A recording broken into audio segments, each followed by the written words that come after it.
Ce soir à 20h pour ses traditionnels vœux aux Français, un discours très attendu en pleine mobilisation contre la réforme des retraites. Thomas Marty, bonsoir, vous êtes notre politologue, vous enseignez à l'université de Limoges. On va revenir avec vous sur 2019, parler aussi des municipales de 2020 en Limousin. 2019, les gilets jaunes, la réforme des retraites, d'autres mouvements de grève ou de manifestation des policiers, des infirmiers, des avocats. L'année aura été difficile pour le gouvernement ? Alors elle a été difficile, on a vu des mouvements sociaux comme on n'en avait pas vu depuis assez longtemps, et des mouvements sociaux différents. Les gilets jaunes à la fin de l'année 2018, mais surtout tout au long du premier semestre de 2019, des manifestations toutes les semaines, en Limousin aussi.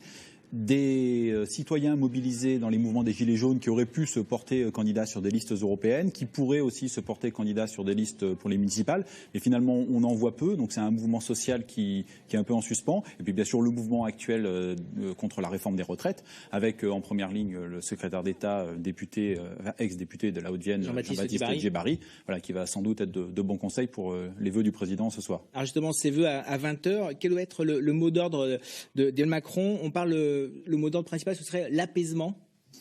Alors, l'apaisement que pourrait proposer Emmanuel Macron, effectivement, il est de mise, puisqu'il y a une forme de désorganisation des services publics et des transports publics. En même temps, il y a, comme on dit, très peu de grains à moudre. Encore une fois, Jean-Baptiste Djebari, qui est sur ce front-là, doit sans doute le conseiller en matière d'organisation des transports publics ferroviaires demain. Par contre, effectivement, on sait déjà que dès demain ou après-demain, en début janvier, des mouvements sociaux reprendront. Est-ce qu'ils reprendront sous la même forme, avec la même ampleur ? On a quand même eu entre 10 et 20 000 personnes début décembre à Limoges. Votre reportage l'a montré, la SNCF, enfin, les agents de la SNCF sont encore, pour certains, sont mobilisés. Et donc, on ne sait pas encore de quoi sera fait le mouvement social demain. Alors, Emmanuel Macron, successeur, entre autres, de Jacques Chirac, décédé en septembre dernier. Chirac, le Corrézien, quelle trace va-t-il laisser ? Alors, il laisse une trace qui sans doute ne se reproduira pas. Jacques Chirac était député de la Corrèze pendant 3 décennies, 30 ans, et en même temps, il a été maire de Paris.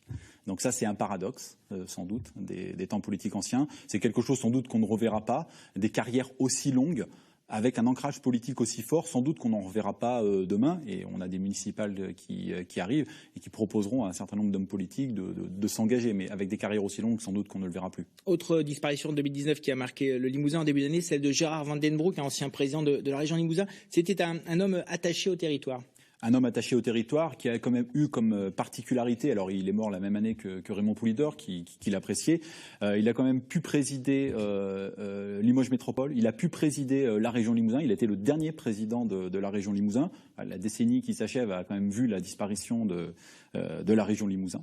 Et donc il a été le dernier président, comme Jacques Chirac finalement, et comme d'autres qui ont disparu cette année, je pense à un ancien sénateur de la Corrèze, Georges Mouly, des carrières politiques de plusieurs décennies, des cumuls des mandats très importants et finalement sans doute des carrières politiques qu'on ne reverra plus. Alors une carrière politique, est-ce que par exemple, vous en parlez, Jean-Baptiste Djebari qui débute, est-ce qu'il peut connaître une carrière politique aussi longue ? Il a eu une ascension assez fulgurante. Il y a 2 ans et demi, personne ne le connaissait. Aujourd'hui, il est secrétaire d'État au gouvernement.